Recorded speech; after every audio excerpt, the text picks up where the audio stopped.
አንድ ተሽከርካሪ ገበያ ላይ 20 ሚሊዮን 35 ሚሊዮን ደርሶ እያለኛ በ2.4 በ4.9 በ6 ሚሊዮን ስንገዛ ሰው ያምን በስፋት በተለያዩ ሴክተሮች ግዢዎች ሲፈጸሙ ለቁጥጥርና ለክትትል አመቺ አይሆንም። በእኛ ሀገርና ክልል ሁኔታ የረጅም ጊዜ ልምድ አላቸው ባይባልም ከቅርብ ጊዜ ወዲህ ግን በጣም እየተተገበሩ ያሉ ልምዶች ናቸው። የ15 ቀን የ20 ቀን ስልጠና ሰጥቶ እንዲያሰማራ ውላለን። አሁን የባህር ዳር ከተማን የኮሪደር ልማት ብታዩት አብዛኛውን ስራ የሚፈጽሙት እነዚህ የገዛናቸው ማሽነሪዎችና ተሽከርካሪዎች ናቸው። ዋናነት ተሽከርካሪዎች ግዢ ላይ ነው አተኩረን ያስገባ ነው። ሌሎች የማሽነሪ ግዢዎችም አሁን በሂደት ላይ ያሉ አሉ። እስካሁንም የገቡ በቅርብም የሚገቡ አሉ።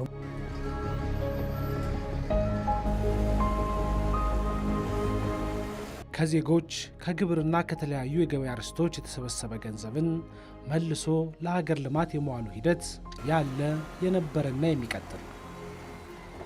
ታዲያ ይህ ለሀገር ልማት ተግባር የተሰበሰበ ገንዘብን በአግባቡ ስራ ላይ እንዲውልም ቅድሚያ የሚሰጣቸው የልማት ስራዎችን መምረጥና እነሱ ላይ በትክክል እንዲውል መደረግም አለበት። በመንግስት ግዥና ንብረት ማስወገድ በኩል ሲከናወኑ የነበሩ ግዢዎች በአዋጅ ቁጥር 20/80/2014 ዓ.ም ወደ ገንዘብ ቢሮ እንዲጠቃለሉ ሲደረግም እንዲያስተባብር ኃላፊነት የተሰጠው የአማራ ክልል ገንዘብ ቢሮ የክልሉ ሀብት የተመረጡ የልማት ስራዎች ላይ እንዲውል እያደረገ ይገኛል። ይህ ተግባርም የማዕቀፍና ዓለም አቀፍ ግዢ ይባላል። የማዕቀፍና ዓለም አቀፍ ግዢ ስንል ያው ሁለት አይነት ኮንሰፕት አለው። የማዕቀፍ ግዢ ማለት በተለያየ የመንግስት ባለበጀት መስሪያ ቤቶች አገልግሎት የሚውሉ ኮመን ዩዘር አይተምስ የምንላቸው በአብዛኛው መስሪያ ቤቶች የጋራ አገልግሎት የሚሰጡ እቃዎችን በአንድ ላይ በማደራጀት በማዕቀፍ ደረጃ በአንድ ማዕከል ግዢ መፈጸም ማለት ነው። ተቋማት የሚፈለጉ ተመሳሳይ ፍላጎቶችን በመሰብሰብ እና በማደራጀት በተጠቃለለ ሁኔታ በክልል ደረጃ የሁሉንም በክልሉ የሚገኙ ዞንና ወረዳዎች የልማት ድርጅቶች ጥቅል ግዢ የሚፈጽም የስራ ክፍል ማለት ነው። ሁለተኛው የዓለም አቀፍ ግዢ ማለት ያው ስሙም እንደሚያመለክተው በዓለም አቀፍ ግልጽ ጨረታ ውድድር ተካሂዶባቸው የሚፈጸሙ የግዢ አይነቶች በሚጠይቁት የበጀት አቅም አንጻርም ያው ከፍ ያሉ ግዢዎች ልዩ ከፍተኛ ግዢዎች የሚፈጸሙበት የግዢ ስርዓት ነው። የማዕቀፍን ግዢ ራሱ በፌዴራል ደረጃ በአዋጅ ቁጥር 649/2009 አንቀጽ 59 ላይ እና በእኛም ክልል በአዋጃችን በ179/2003 አንቀጽ 48 መሰረት የማዕቀፍ ግዢ እንዲከናወን መንግስት ይፈልጋል። ለምንድነው እንደዚህ የሆነው? ግዢ ላይ የሚውለው ሀብት የመንግስት ሀብት እጅግ በጣም ከፍተኛ ነው እና ጥናቶች እንደሚያሳዩት በየአመቱ ከሚመደበው በጀት ከ65 እስከ 70% የሚሆነው ለግዢ ይውላል። ስለዚህ ይህንን ግዢ በእውቀትና በስርዓት መምራት የግድ ስለሆነ የማዕቀፍ ግዢ በክልል ደረጃም በፌዴራል ደረጃም ስራ ላይ አለ ማለት ነው። እነዚህ ግዢዎች ወደ በእኛ ሀገርና ክልል ሁኔታ የረጅም ጊዜ ልምድ አላቸው ባይባልም ከቅርብ ጊዜ ወዲህ ግን በጣም እየተተገበሩ ያሉ ልምዶች ናቸው። ቀደም ሲል የሚተገበሩ የነበረ በእኛ ክልል ነባራዊ ሁኔታ ቢሮዎች የሚፈልጓቸውን አገልግሎቶች የጋራ ፍላጎቶቻቸውን በአንድ ላይ አሰባስበው እያንዳንዱ ቢሮ ለጨረታ በጊዜ በገንዘብ የሚወስደውን ሰብሰብ አድርጎ ፍላጎቱን በአንድ ላይ የሚያቀርብበት ነበር። በተግባር ካየነው ስንተገብረው የቆየ ነው። የቢሮ መገልገያ ቁሳቁሶች እንደ ወረቀት፣ ኮምፒውተር፣ ላፕቶፖችን እና ለተሽከርካሪ ጥገናዎችንም እንዲሁ በየአመቱ ጨረታ ስታወጣ በረጅም ጊዜ እና ከዛ ውል ግዢ ሲፈጸም የቆየበት አለ።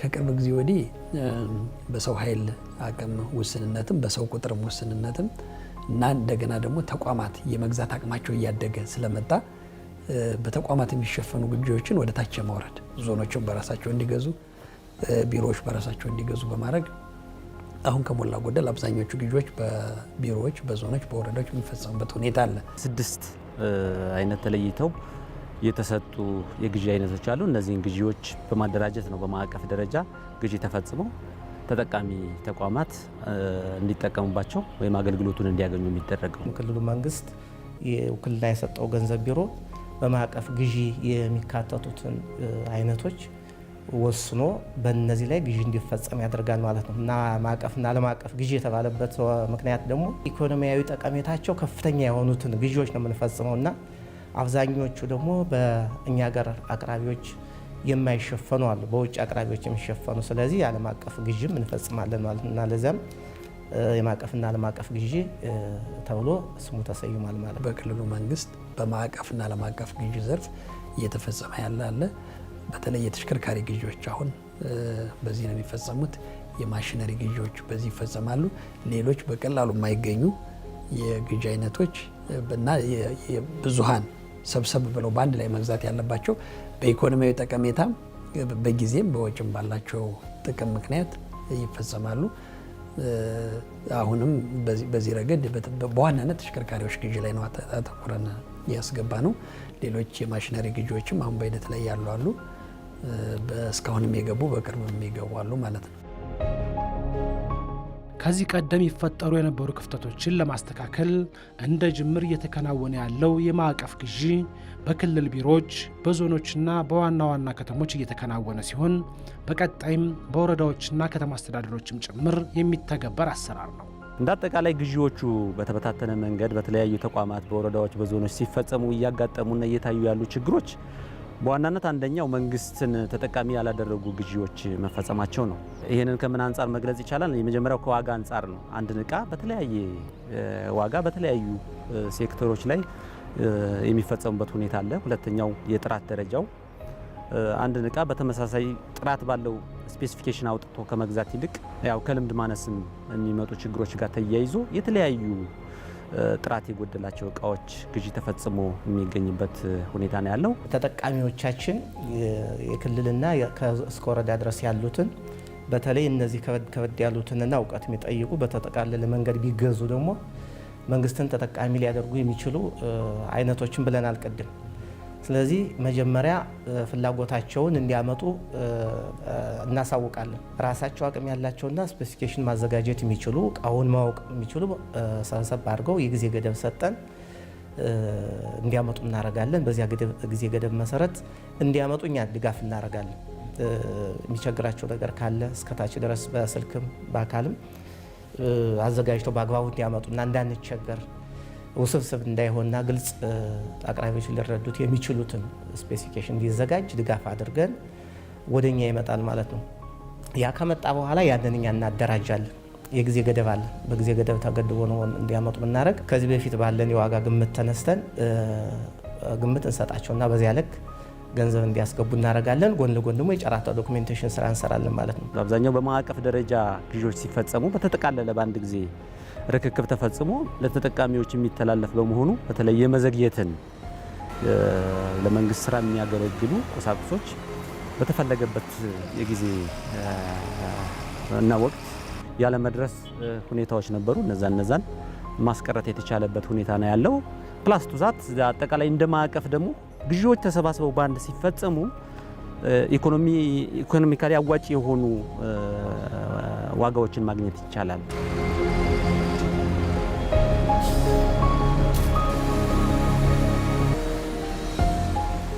የማዕቀፍ ግዢ በዋናነት ትልልቅ ማሽኖችን፣ ተሽከርካሪዎችን፣ የጥገና አገልግሎቶችንና መሰል ከፍተኛ ጥንቃቄ የሚሹ ንብረቶችና አገልግሎቶችን እንጂ ሁሉንም አይነት ግዢዎችን አያጠቃልልም። ሁሉም ግዢዎች አይደሉም ወደዚህ የሚመጡት። በጣም ከፍተኛ ዋጋ የሚጠይቁ እውቀት የሚጠይቁ ኢኮኖሚካል ቫሊዋቸው ከፍተኛ የሆኑት ነው ተመርጠው ወደዚህ የመጡት። ከፍተኛ የመንግስት ገንዘብ የሚፈስባቸው ማለት ነው። ስለዚህ ወደኛ በመምጣታቸው አንደኛ የተሻለ ባለሙያ እኛ ጋር አለ። በባለሙያ የተደራጀ ነው። ከዚህ በፊት ወረዳ ላይ እና ዞን ላይ የሚፈጸም የተሽከርካሪ ግዢ በጣም በርካታ ችግር ያጋጥመው ነበረ እና ጫጫታዎች፣ አለመርካቶች ሁሉ ነበሩ እና አሁን ወደዚህ በመምጣቱ በተቋማት አፈጻጸም ላይ ከፍተኛ ጠቀሜታ አለው። አንደኛ የጥራት የዋጋ እጅግ በጣም ከፍተኛ የሆነ ጠቀሜታ አለው። የገበያ ጥናት ማድረግ የገበያ ጥናት መሰረት በማድረግ የግዢ ሰነዶች ተዘጋጅተው ያው በግልጽ ጨረታ የጨረታ ሰነድ እንዲሸጥ ነው የሚደረገው። በዚህ በተሸጠ ሰነድ እንግዲህ መሟላት የሚችሉ ብቃት ያላቸው አቅራቢዎች ተወዳድረው ህጉን ተከትሎ በትክክል ኢቫሉዌሽን ተሰርቶ መጨረሻ ላይ እንግዲህ አሸናፊው ጋር ውል የመፈራረምና ውል ከተፈረመ በኋላ ኦልሬዲ ዋጋውንና አስፈላጊ የሆኑ ሰነዶች በሙሉ ተደራጅተው ለተጠቃሚው እንዲተላለፍ በማድረግ ተጠቃሚው በራሱ መጋዘን እቃዎቹን አግኝቶ የክፍያ ስርዓቱንም በራሱ የሚፈጽምበት አሰራር ነው ያለው። ትልቁ ጠቀሜታ ከጊዜና ከወጪ ጋር ያለው ነው። እያንዳንዱ ተቋም ጨረታውን በየራሱ የሚወስደው ጊዜ አለ። እሱን ሰብሰብ አድርገህ በአንድ ላይ ስታመጣው ከጥቅል የምታገኘው አለ። በብዛት ግዢን ጠቅለል አድርገህ የተጠቃለለ ግዢ ስትገዛ አቅራቢዎችም በዛ ልክ የሚሰጡ የዋጋ ዲስካውንት አለ። እንደገና ደግሞ እያንዳንዱ ተቋም ሰራተኛ መድቦ ሰው ኃይል መድቦ የሚገዛውን ግዢ በጥቂት የሰው ኃይል በአንድ ጊዜ መግዛት ተችሏል። አንደኛ ሰብሰብ ብሎ ሲገዛም ራሱ ከአቅራቢዎች ላይ ዲስካውንት አለ። አቅራቢዎች ይጓጓሉ ይህንን ግዢ ለመውሰድ ማለት ነው። እና በዋጋ ደረጃ የማይገናኝ በቃ ገበያ ላይ ካሉ የፌዴራል መንግስት እገዛ እንዲያደርግልን ኤልሲ እንዲፈቅድልን በማድረጋችን ከማንኛውም ቀረጥና ታክስ ነፃ ሆነው እንዲገቡ በማድረጋችን ያለው የዋጋ ልዩነት እጅግ በጣም የሚገርም ነው። ዛሬ አንድ ተሽከርካሪ ገበያ ላይ 20 ሚሊዮን 35 ሚሊዮን ደርሶ እያለኛ በ2.4 በ4.9 በ6 ሚሊዮን ስንገዛ ሰው ያምን እና ጠቀሜታው እጅግ የጎላ ነው። ይሄ ደግሞ ዓለም አቀፋዊ ድጋፍም አለው። አሁን ሌሎች ሀገሮች እንዲሁም እንደዚህ ግዢዎችን መርጠው ብቻ ሳይሆን ሁሉም የመንግስት የሚገለገልባቸው ግብአቶች በማዕከል እንዲገዛ ያደርጋሉ። ይህ ማለት ከሰፊ ግዢ በጅምላ ከሚገዛ ግዢ መንግስት የተሻለ ዋጋና ጥራት እንዲያገኝ የሚያስችል ስለሆነ ነው ማለት ነው። ዋጋና የውል ጊዜ ጸንቶ ስለሚቆይ በዛ ዋጋና ውል ተጨማሪ ጊዜ እያዘዝክ ትእዛዝ እያዘዝክ የምትገዛበት እድል አለ። ያ ማለት ጨረታ ጊዜን ከማጥፋትን ባሻገር በዛ በቀድሞ ዋጋ ቀደም ሲል በወጣውን ዋጋ ያው ይታወቃል። በጣም በየደቂቃው ቫሪ የሚያደርግበት ወቅት ላይ ነው ያለንና አቅራቢዎችም በዚህ ይጎዳሉ ማለት አይደለም። ከጥቅል ማዕቀፍ ከብዛት ስለሆነ የሚያቀርቡት ከብዛት በማስ ፕሮዳክሽን የሚያገኙት አለ። ለእኛም ለግዢ ፈጻሚዎች ለአቅራቢዎችም ሁለቱንም የሚጠቅም የግዢ ዘዴ ስለሆነ በዚህ ረገድ ሀብትንም ጊዜንም በመቆጠብ ጥሩ ሚና ተጫውቷል ብለን ነው የምናስበው።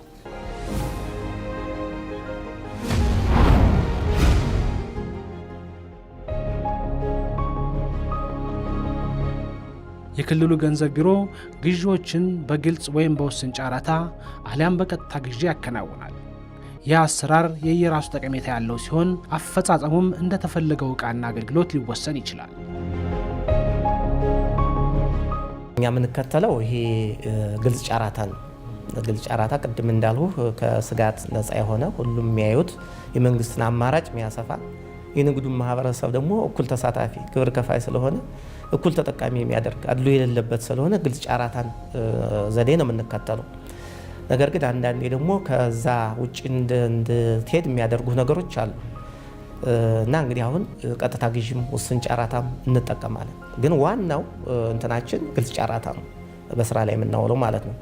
ከዚያ ውጭ ግን በአዋጅና በአሰራር በተፈቀደው መሰረት ወደ ቀጥታ ግዢ የሚወስዱ ችግሮች ሲመጡ የተፈቀደው አንድ የቀጥታ ግዢ አንድ የግዢ ዘዴ ነው።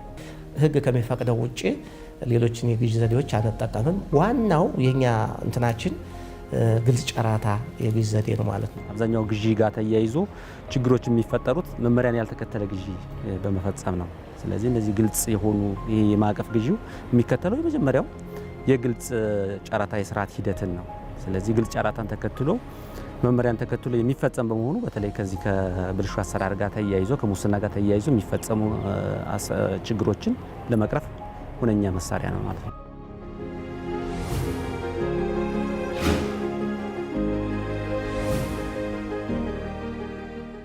የአማራ ክልል ገንዘብ ቢሮ በዚህ አሰራር ስርዓት ከ2014 ዓ.ም ጀምሮ በርካታ ግዢዎችን እያከናወነ ሲሆን በክልሉ በተፈጠረው ግጭት ምክንያት የወደሙ ንብረቶችን ለመተካትም በዚህ በጀት ዓመት በርካታ ግዢዎችን አከናውኗል።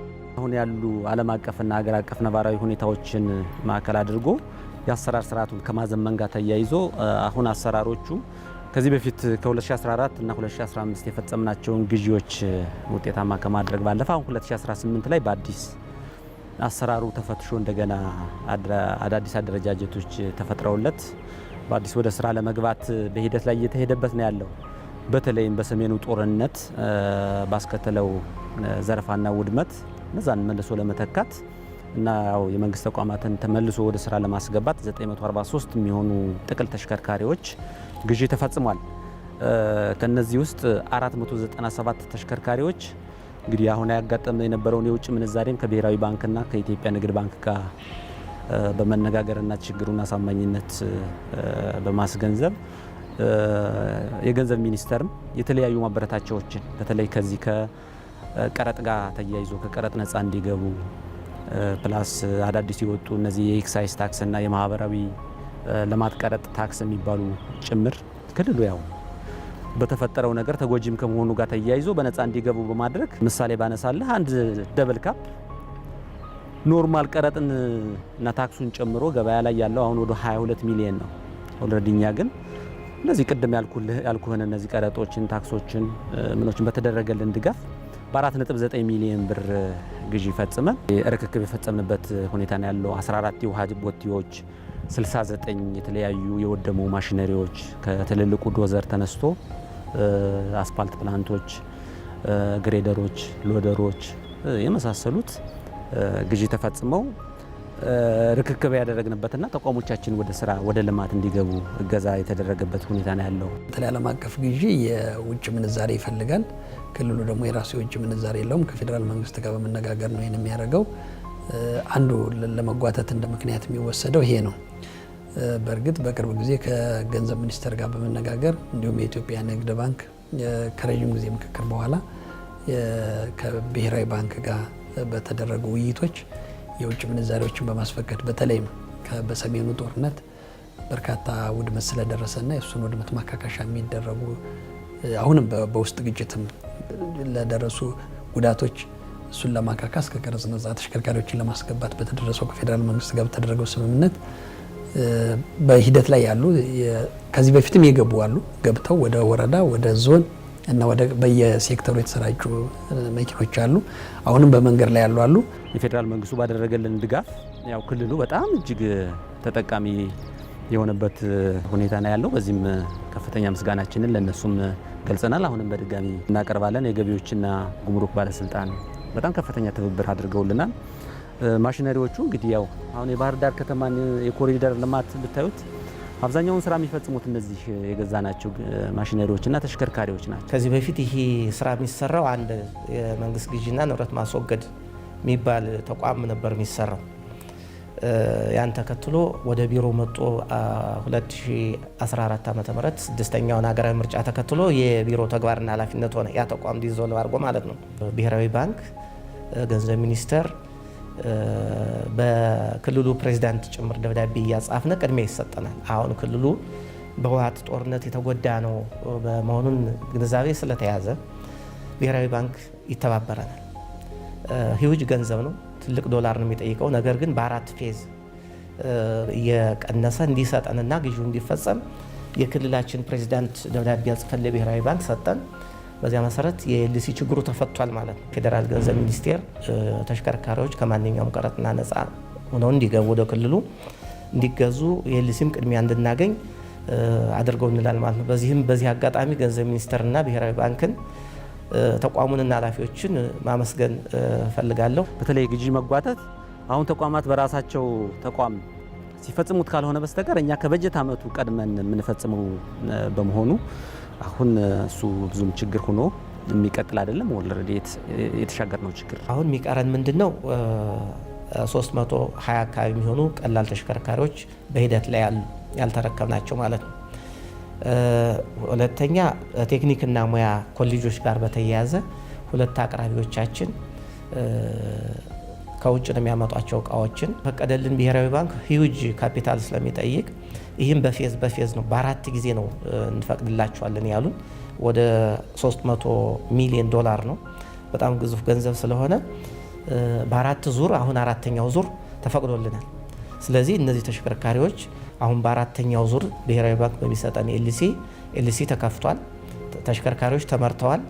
አሁን የሚቀረው ወደ ሀገር ውስጥ የማስገባት ስራ ነው። በቅርቡ እነዚህ ስራ ላይ ይውላሉ ማለት ነው። አሁን እነዚህ ክልሉ በክልል ደረጃ ከሚያዝ መጠባበቂያ በጀት የሚፈጽመው ነው። ከመጡ በኋላ ደግሞ ገና በውሳኔ ለተቋማት የሚሰጡ ናቸው ማለት ነው እና አሁን በዚህ በተሽከርካሪ ጉዳይ የተዛባ አገልግሎት የለም፣ የሚቸገር ተቋምም የለም።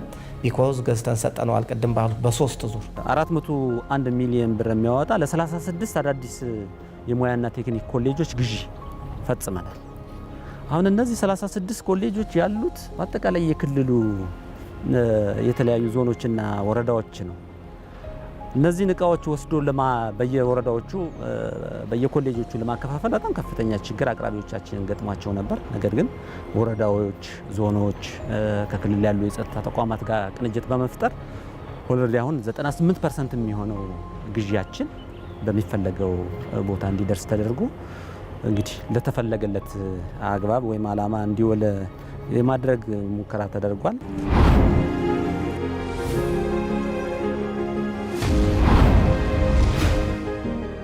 የተገዙ ግዢዎች ለታለመላቸው ዓላማ ስለመዋሉ ክሮስ ቼክ የማድረጉ ዋነኛው የተቋሙ ተግባር ነው። ስለዚህ ግዢ መግዛት ብቻውን ግብ አይደለም። ስለዚህ የተፈጸመው ግዢ በተፈለገው የጥራት ደረጃ፣ በተፈለገው መጠን፣ በተፈለገው ጊዜ ደርሷል ወይ የሚሉ ወሳኝ ነገሮች መመለስ መቻል አለባቸው። ንብረቶቻቸውን ከተረከቡ በኋላ ተጠቃሚዎች የሚገጥማቸው ችግር ካለ እየተከታተልን እንፈታለን ማለት ነው። በስራ ላይ መዋሉን ያጋጠማቸው ችግር ካለ በመፍታት አብረን ድጋፍ እናደርግላቸዋለን ማለት ነው። ከአሁን በፊት በነበረው ልምድ የመንግስት ግዢዎች ከፍተኛ የሆነ መጓተት ይስተዋልባቸው ነበረ። እንዲህ አይነቱ ችግር በዚህ ዓመት እንዳይደገምም የተሻሻሉ ተግባራት ተከናውነዋል። አነስተኛ ተሽከርካሪ ጀምሮ ከሞተር ሳይክል ጀምሮ እስከ አስፓልት ፕላንት ድረስ በመግዛት ምስራቅ አማራ አሁን በምታዩት ደረጃ በከፍተኛ ደረጃ እና ሌሎችም ከተሞች ለመሰረተ ልማት የሚያገለግሏቸው ማሽነሪዎች በመግዛት አሁን የምናየውን ልማት ያሳካው ይህ ተቋም ነው ማለት ይቻላል። ለምሳሌ በህወሓት ጦርነት ጊዜ የወደሙ የ3000 አርሶ አደር መኖሪያ ቤቶችን ከ150,000 በላይ ቆርቆሮ በመግዛት አስረክበናል። ቀላል ተሽከርካሪዎች ከ600 በላይ ነው አሁን ያስረከቡ። ከ600 በላይ ከወረዳ ጀምረን እስከ ክልል ተቋማት አሁን የተሽከርካሪ ጥያቄ ኦልሬዲ ተሽከርካሪ ቸገረኝ ሚል የለም መልስ ሰጠናል። ማሽነሪዎችም በዚያው ልክ ናቸው። ማሽነሪዎች እነዚህ የግንባታ ማሽነሪዎች ማለት ነው። ለ36 በክልሉ የሚገኙ ቴክኒክና ሙያ ትምህርት ቤቶች የስራ እድል ፈጠራ የሚያገለግሉ የማሰልጠኛ ማሽነሪዎች ሁሉ ገዝተን ገቢ ያደርገናል ማለት ነው። ከዚያ ውጪ በዚህ በዓለም ባንክ ዩኤንዲፒ፣ ዩአይዲፒ ይሄ ከተሞች ልማት የሚባሉት በእነዚህ በተለይ ከተሞች ከዓለም ባንክ ያገኙትን ገንዘብ በአግባቡ እንዲጠቀሙና በፍጥነት ግባታቸውን እንዲያሟሉ የመጣው ገንዘብ ለሕዝብ ጥቅም እንዲውል በማድረግ በጠቅላላው 3.9 ቢሊዮን ብር ግዢ ፈጽመናል ማለት ነው። ሀገር በከፍተኛ ወጪ የምታስገባቸው ንብረቶችንና የምትገዛቸውን አገልግሎቶች በአግባቡ ጥቅም ላይ ሳይውሉ ሲቀር የሚያስከትለው ኪሳራ ከፍተኛ ነው። ይህንን መከላከል ደግሞ የሁሉም ድርሻ ነው።